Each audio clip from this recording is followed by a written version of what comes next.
Focus TV national breaking নিউজে আপনাদেরকে স্বাগতম। আসুন জেনে নিই আজকের প্রধান সংবাদ শিরোনামগুলো। অন্তর্বর্তী সরকারের প্রধান উপদেষ্টা অধ্যাপক ড মোহাম্মদ ইউনুস নিউ ইয়র্কে জাতিসংঘ সাধারণ পরিষদের ৮০তম অধিবেশনে অংশগ্রহণ শেষে দেশে ফিরেছেন। এই সফরে বিএনপি, বাংলাদেশ জামায়াতে ইসলামী ও এনসিপির শীর্ষ পর্যায়ের ৬ নেতাসহ বাংলাদেশের উচ্চ পর্যায়ের প্রতিনিধি দলের নেতৃত্ব দেন তিনি। ইলিশের উৎপাদন বৃদ্ধির লক্ষ্যে চাঁদপুরের পদ্মা ও মেঘনা নদীতে আজ থেকে ২২ দিনের সরকারি নিষেধাজ্ঞা কার্যকর হয়েছে। শুক্রবার ৩ অক্টোবর রাত ১২টা থেকে শুরু হওয়া এই নিষেধাজ্ঞা আগামী ২৫ অক্টোবর পর্যন্ত চলবে।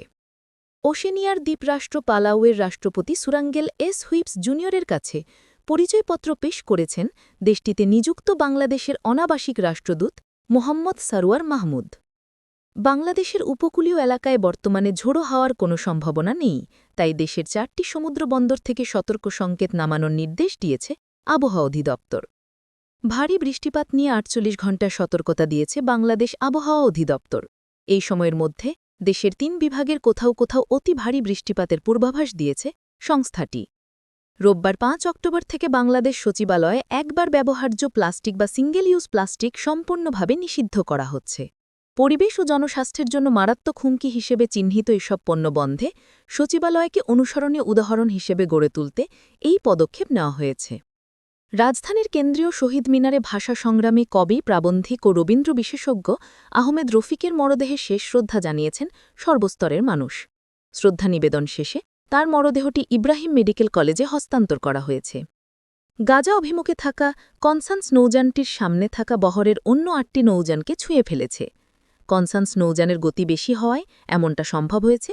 এখন কনসান্সের গতি কমিয়ে ফেলা হয়েছে এবং সব নৌযান একসঙ্গে গাজা অভিমুখে এগিয়ে যাচ্ছে। মার্কিন পররাষ্ট্র দপ্তরের ২০২৫ সালের মানব পাচার টিআইপি বিষয়ক প্রতিবেদনে বাংলাদেশকে দ্বিতীয় স্তরে স্থান দেওয়া হয়েছে। দেশের শাসন ব্যবস্থার পরিবর্তন এবং বিশ্বব্যাপী অভিমাজনের চাপ সংশ্লিষ্ট চলমান চ্যালেঞ্জ সত্ত্বেও মানব পাচার মোকাবেলায় বাংলাদেশের উল্লেখযোগ্য এবং টেকসই অগ্রগতির স্বীকৃতি এটি। সংস্কৃতি উপদেষ্টা মোস্তফা সরোয়ারি ফারুকী বলেছেন, আমরা অল্প দিনের সরকার, সবকিছু বদলানো সম্ভব নয়। শনিবার বিকালে নিজের ভেরিফাইড ফেসবুক আইডিতে দেওয়া এক পোস্টে নিজের কৈফিয়ত তুলে ধরেন তিনি। এগুলোই ছিল আজকের প্রধান সংবাদ। পরবর্তী সংবাদের জন্য ফোকাস টিভির সাথেই থাকুন। ধন্যবাদ।